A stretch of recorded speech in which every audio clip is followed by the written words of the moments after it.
राज्यातील सर्वात प्रतिष्ठेची मानली जाणारी मुंबई महानगरपालिका निवडणूक आता काही उंबरठ्यावर येऊन ठेपली आहे। सर्वच पक्षांनी मैदानात उतरण्यास सुरुवात केली आहे।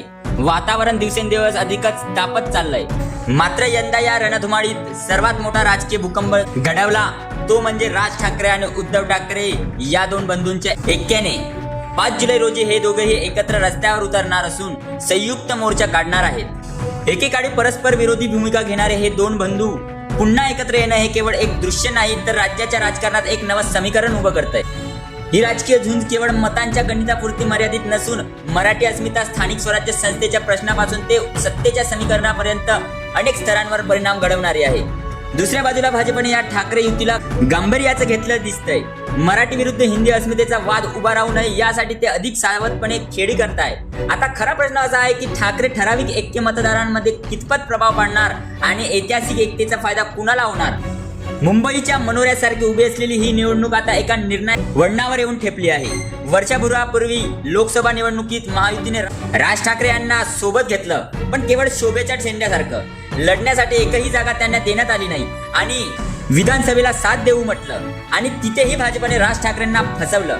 परिणामी विधानसभेच्या वेळी राज ठाकरे स्वबळावर मैदानात उतरायला निर्णय घेतला। मात्र निकाल लागला आणि सगळं चित्र पालटलंय। मनसेची एकही जागा जिंकली नाही। एवढंच नव्हे तर त्यांना त्यांच्या मुलाला देखील निवडून देता आलं नाही।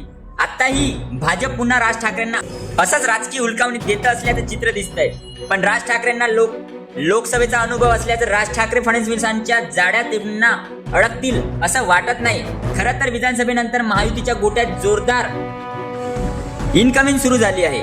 जुने नवे सगळे इच्छुक त्या निवडणुकीच्या तिकिटांसाठी धाव घेत आहेत, त्यामुळे जागावरून संघर्ष वाढलाय आणि स्थानिक पातळीवर एक वेगळाच तणाव निर्माण झाला। दुसरीकडे भाजपने अजूनही हे स्पष्ट केले नाही की ते स्थानिक निवडणुकांमध्ये स्वबळावर लढणार की युतीतून। त्यामुळे मित्रपक्ष शिंदे गट आणि राष्ट्रवादी अजित पवार गट दोघेही संभ्रमात आहे। जागा किती मिळणार या प्रश्नांच्या उत्तरापेक्षा साथ राहणार का हाच एक प्रश्न मोठा झालाय। या सगळ्या गोंधळात राज ठाकरे कुठे उभे राहणार। महायुतीत जागा नाही, स्वबळावर परिणाम नाही आणि जनतेच्या मनात विश्वास निर्माण होण्यासाठी वेळ कमी आणि संकट मोठं। हेच राज ठाकरेंनी ओळखून ते उद्धव ठाकरेंसोबत जाऊन स्वतः तर फायदा घेतीलच, पण त्यासोबतच उद्धव ठाकरेंना सुद्धा नक्कीच त्या युतीचा फायदा होईल आणि सत्ताधाऱ्यांचा डाव त्याच्याच उलगडत येईल अशा चर्चा सध्या सुरू आहेत। वाद विसरू, मराठीसाठी एकत्र येऊ, आज या त्या शब्दांना कृतीची किनारी मिळाली असं वाटतंय आणि म्हणूनच राज ठाकरे यांनी उद्धव ठाकरे यांना टाळी दिली। फक्त मंचावर नाही तर मनातूनही त्यांच्या महाराष्ट्रात कुठलाही वादापेक्षा मोठा आहे।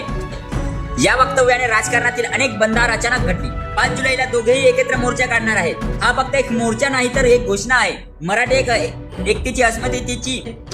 दुसऱ्या बाजूला हे दृश्य पाहून सत्ताधारी महायुतीच्या भुया उंचावल्या। राज ठाकरे आणि उद्धव ठाकरे यांच्या जवळकीने भाजप आणि त्यांच्या मित्रपक्षांच्या रणनीती गडबड निर्माण झाली आहे। त्यामुळे आता भाजप नवीन रणनीती आखायला सुरुवात केली। मुंबई महानगरपालिका निवडणूक जशी जवळ येतील तसं राजकीय नाट्य अधिक गहिरं होतंय आणि या पार्श्वभूमीवर राज ठाकरे आणि उद्धव ठाकरे संभाव्य युती ही एक मोठी घडामोड ठरती। या युतीचा थेट परिणाम होणार आहे मराठी मतांवर, कारण मुंबईत असे जवळपास 100 प्रभाव आहेत जिथे मराठी मतदार निर्णायक भूमिका बजावत। ठाकरे गटात आणि उद्धव ठाकरे या दोघांचीही मतपेढी एकाच जमाना माणसाची जोडलेली आहे। भाषा अस्मिता, स्थानिक मुद्दे आणि सांस्कृतिक ओळख या सगळ्याच पातळ्यांवर त्यांचा प्रभाव मराठी मतदारांच्या खोलवर आहे। आता जर दोघे युतीत एकत्र आले तर या प्रभावांमध्ये एक भावनिक लाट उचलू शकते।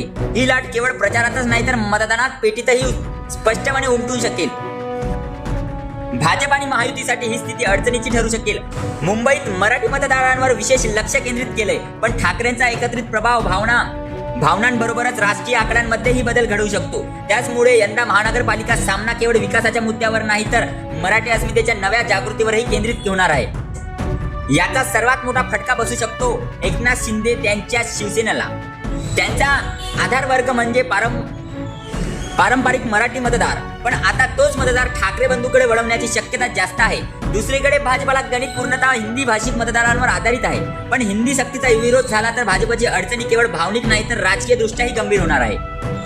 मुंबई, ठाणे, पुणे, नाशिक यांसारख्या शहरी भागांमध्ये जिथे मराठी आणि हिंदी भाषिक लोकसंख्या दोघांचाच प्रतिनिधित्व करते, या ठिकाणी हा मुद्दा निर्णायक ठरणार आहे आणि याचमुळे ठाकरे बंधूंनी भाजपची कोंडी केली।